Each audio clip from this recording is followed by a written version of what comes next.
Assalamualaikum warahmatullahi wabarakatuh. Halo semuanya, perkenalkan nama saya Rizky Melatisari dengan NIM 0486098849. Pada video ini saya akan menjelaskan hasil praktik saya pada tugas 1 mata kuliah pemrograman berbasis web. Yuk langsung aja kita mulai. Di sini saya menggunakan Node.js dari Vite. Lalu untuk struktur foldernya di sini ada index. Indeks HTML ini di sini sebagai halaman untuk login. Lalu di sini ada halaman dashboard, ada halaman untuk menampilkan stok buku, lalu ada halaman untuk tracking. Pertama-tama saya mulai dari halaman login terlebih dahulu. Jadi di halaman login ini kurang lebih untuk fungsi loginnya sangat simpel ya. Jadi data user yang dipakai adalah data simulasi atau data hardcode. Di sini ada 5 data dari nomor ID 1 sampai ID 5.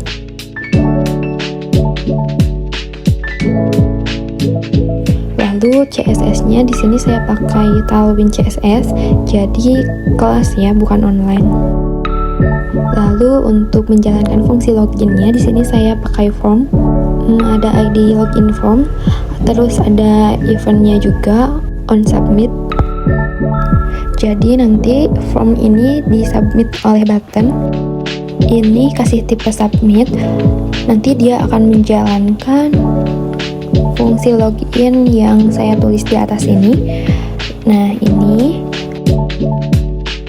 ada satu props atau satu parameter namanya event. Event itu dikasih dari on submit-nya yang ini ya. Nah, fungsi loginnya ini yang pertama ada event. Pre-event default ini itu fungsinya untuk agar halamannya tetap ada di sini. Jadi nggak kemana-mana. Simpelnya begitu. Terus di sini saya mengambil email sama password dari inputan yang ada di bawah tadi dengan menggunakan ID-nya. Jadi kita selektornya itu pakai ID, namanya email sama password. Kita ambil value-nya lalu di trim biar gak ada space di belakangnya. Ini kan udah dapat nih email sama passwordnya.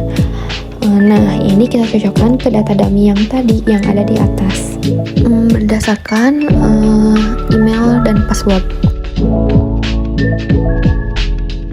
Jika email dan passwordnya ini ada di data dummy-nya, dia akan diarahkan ke halaman dashboard.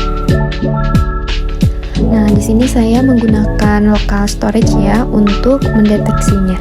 Yang pertama ini untuk menyimpan data user yang loginnya. Lalu di sini ada penanda atau flag kalau dia ini udah login is login true. Jika semisal email sama passwordnya itu salah, nanti dia akan muncul alert seperti ini. Nah, di sini saya mau langsung coba aja input dengan asal.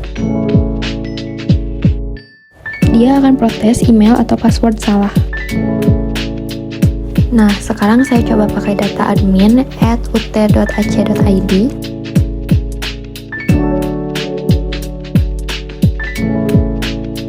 Terus untuk passwordnya admin 123. Karena datanya benar dan ada di data dummy, jadi dia itu valid. Nanti dikasih pop-up, selamat datang admin Sita. Lanjut, kita klik OK aja, nanti diarahkan ke dashboard. Di halaman dashboard ini, pertama ada navbar. Navbar ini untuk bernavigasi antar halaman ya. Terus di sini itu ada yang namanya sapaan greetings, selamat pagi. Nah, jadi greetingsnya itu saya buat dinamis. Maksudnya dinamis itu, jadi dia itu otomatis mendeteksi jam saat dia login. Nah, yang ini nih. Jadi yang pertama kita buat variabel namanya now untuk mendapatkan tanggal hari ini. Lalu di bawahnya ada variabel hour, ini untuk mendapatkan jam saat ini. Jadi ketika jamnya lebih dari 5 atau kurang dari 11 itu dia masuknya ke pagi. Kalau jamnya lebih besar atau sama dengan 11 dan kurang dari jam 3, dia adalah siang. Dan sisanya itu selamat sore dan selamat malam. Lalu untuk navbarnya sendiri, ini saya pakai komponen atau dibuat menjadi komponen agar tidak banyak merubah tempat.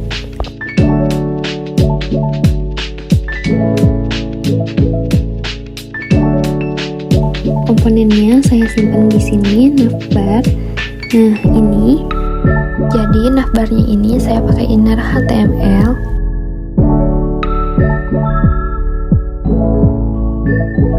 Nah, di sini saya import navbarnya. Terus navbarnya ini kan ada banyak menu ya. Itu untuk deteksi active page-nya, dimana saya pakai location pet name. Jadi didapatkan URL-nya. Terus untuk di halaman tracking, ini juga udah jalan. Jadi trackingnya by number. Ini misal saya input yang ini, simpan, lalu dilacak, nanti akan muncul detail trackingnya. Dari nama, status pengiriman, ekspedisi, jenis paket, tanggal kirim, total pembayaran, sama riwayat perjalanan. Nah, untuk logiknya sendiri, di sini saya pakai form yang pertama. Yang pertama itu, yang pastinya harus disubmit dulu, baru nanti logiknya jalan. Di sini juga saya pakai prevent default, terus diambil value dari nomor trackingnya. Terus saya di sini menambahkan class list ke dalam elemen tracking card ini, jadi menambahkan hidden. Terus di sini juga ketika not found, ini juga dikasih hidden. Dan inner text juga sama ya. Jadi datanya itu dari mana? Datanya itu dari data dummy trackingnya tadi. Dan di sini ada nama ekspedisi sampai status. Lalu untuk prosesnya di sini saya menggunakan per 100 ya. Jadi di sini perjalanannya itu dibagi 6 terus dikali 100. Nah, makanya di sini ada progress bar-nya nih. Terus di sini di inner seperti biasa. Nah, karena data perjalanannya ini lebih dari 1, ini harus di looping ya. Di sini saya pakai for each, terus dikasih inner HTML sama panchat. Kurang lebih untuk status pengiriman seperti ini. Untuk stok di sini saya menggunakan inner HTML.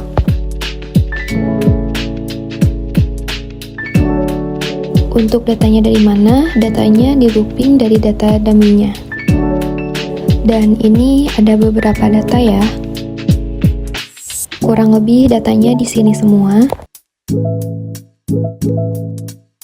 Untuk halamannya saya rasa sudah semua. Lalu untuk proteksinya, karena ini saya sudah login ya, otomatis kalau udah login itu nggak boleh login lagi, karena harus logout dulu. Ini saya udah tambah proteksinya, misal saya ubah ke index atau ML, dan dia masih jalan ya. Dan mungkin ini bug, nanti saya perbaiki.